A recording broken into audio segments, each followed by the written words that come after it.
Hello everyone, আসসালামু আলাইকুম। কেমন আছেন সবাই? আশা করছি সবাই ভালো আছেন। আলহামদুলিল্লাহ, আমরাও ভালো আছি। আজকে আমি আপনাদের সাথে দেশি মুরগি ফুলকপি দিয়ে একটা রান্না শেয়ার করব। আশা করছি অন্যান্য দিনের মতো এই রান্নাটাও আপনাদের ভালো লাগবে। তো যা যা নিয়েছি তা আমি একটা পলক দেখিয়ে দিয়েছি। এখন আমি রেসিপিতে চলে যাচ্ছি।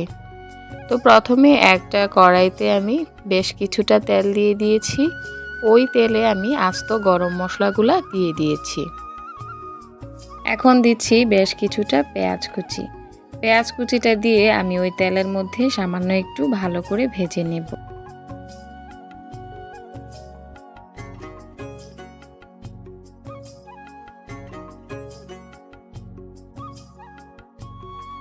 পেঁয়াজটা যখন আমার হালকা ভাজা হয়ে গিয়েছে তখন আমি এবার দিয়ে দিব এতে লবণ, হলুদ আর মরিচের গুঁড়া। মাংস রান্নাতে মরিচের গুঁড়ার পরিমাণটা একটু বেশি দিতে হয়, কারণ এটা যদি একটু ঝাল ঝাল হয় তাহলে খেতে ভালো লাগবে।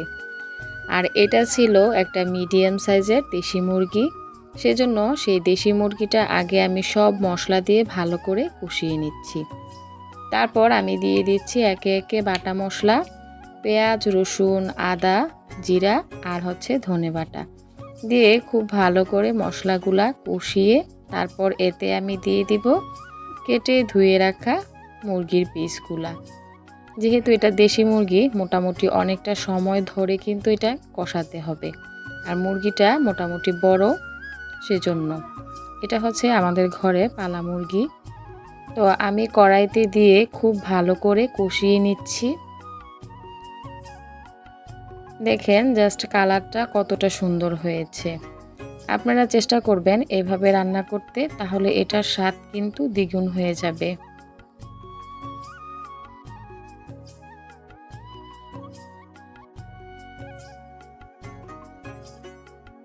এই মাংস সেদ্ধটা মোটামুটি একটু সময় লাগবে, সেজন্য আমি কষানোর মধ্যেই অল্প অল্প করে ঝোল দিয়ে এটাকে ঢাকনা দিয়ে ঢেকে ভালো করে কষিয়ে নিব। এরকম আমি 40 থেকে 45 মিনিট কষিয়ে নিব। তাহলে হবে কি, রান থেকে মাংসগুলা ছুটে কিছুটা আলাদা হবে, প্লাস মাংসটাও খুব ভালো করে সেদ্ধ হয়ে যাবে।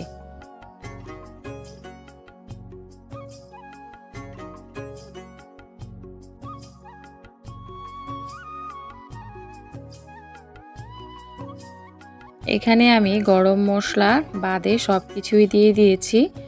যেমন এখানে আমি আস্ত গরম মশলা দিয়েছি, বাট গরম মশলার যে একটা গুঁড়া থাকে সেটা দেইনি, সেটা আমি নামানোর আগে দিব। আপনারাও চেষ্টা করবেন সব সময় গরম মশলাটা নামানোর আগে দেওয়ার জন্য, তাতে ফ্লেভারটাও কিন্তু খুব ভালো আসে।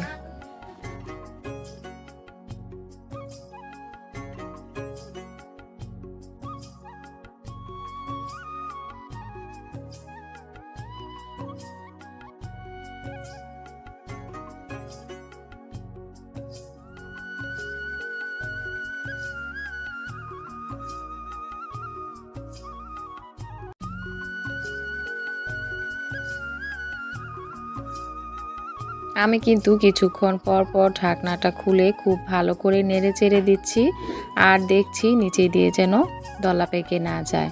তারপর আমি কেটে ধুয়ে রাখা ফুলকপি দিয়ে দিয়েছি। এখানে আমি একটা দেশি মুরগির জন্য ছোট ছোট 2টা মিডিয়াম সাইজের ফুলকপি দিয়েছি। আমি শুধু ফুলকপির যে ফুলগুলা থাকে ওইগুলাই দিয়েছি, এখানে কোনো ডাটার অংশই দেইনি। দিয়ে এবার খুব ভালো করে নেড়ে চেড়ে আমি এটাকে কষিয়ে নেব। এখন দেখতে ফুলকপিটা অনেক বেশি মনে হলেও পরে কিন্তু যখন এটা আমি কষানো শেষ হয়ে যাবে তখন কিন্তু একেবারে চুপসে যাবে, আর এটার ফ্লেভারটা কিন্তু খুব সুন্দর ছড়াচ্ছে। আমরা কিন্তু মাংস বেশিরভাগ সময় আলু দিয়ে খেয়েছি, লাউ দিয়েও খেয়েছি, তবে ফুলকপি দিয়ে খুব কমই খেয়ে থাকি। এটা আমি আমার আম্মুকে দেখেছি সব সময় রান্না করতে। আমি কিন্তু ঢাকনাটা খুলে একটু পর পর বারবার নেড়ে দিচ্ছি, যেন নিচে দিয়ে লেগে না যায়। আর চুলার আঁচটা কিন্তু মিডিয়াম রেখেছি, যেন ঝোলটা টেনে না যায়। কারণ আমি এখানে কিন্তু অল্প অল্প ঝোল দিয়ে এটাকে খুব ভালো করে কষাচ্ছি। আর আমি যখন কষাচ্ছি এটা থেকে কিন্তু খুব সুন্দর একটা ঘ্রাণ বের হচ্ছে, মনে হচ্ছে যেন এখনই খাওয়া যাবে। তো এই তো আমার কষানো একেবারে হয়ে গিয়েছে, ফুলকপিগুলো কিন্তু কিছুটা গলেও গিয়েছে। এখন হচ্ছে আমি দিয়ে দিচ্ছি বেশ কিছুটা গরম পানি। যেহেতু আমার ফুলকপিগুলো সেদ্ধ হয়ে গিয়েছে, আমার মাংসটা জাস্ট অল্প একটু সেদ্ধ হলেই হবে, সেই জন্য আমি খুব বেশি পরিমাণ ঝোলটা দেইনি। তারপরও বলে দিচ্ছি ঝোলটা হচ্ছে যার যার টেস্ট অনুযায়ী। অনেকে আছেন যারা কিনা মাংসের ঝোল খেতে পছন্দ করেন, আবার অনেকে আছেন ঝোলটা একটু কম খেতে পছন্দ করেন।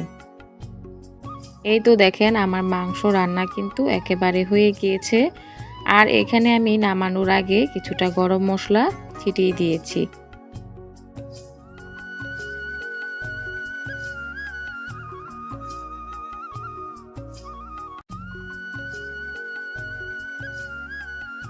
এই তো আমার হচ্ছে রান্না একেবারেই শেষ, এখন হচ্ছে খাওয়ার পালা। আমি কিন্তু মোটামুটি ঝোল রেখেছি, কারণ এভাবে খেতে আমার কাছে খুব ভালো লাগে। তো কেমন হয়েছে রান্নাটা অবশ্যই কমেন্ট করে জানাবেন। যদি ভালো লেগে থাকে তাহলে প্লিজ আমার চ্যানেলটা সাবস্ক্রাইব করবেন। সবাই ভালো থাকবেন, সুস্থ থাকবেন, আমাদের জন্য দোয়া করবেন। আল্লাহ হাফেজ।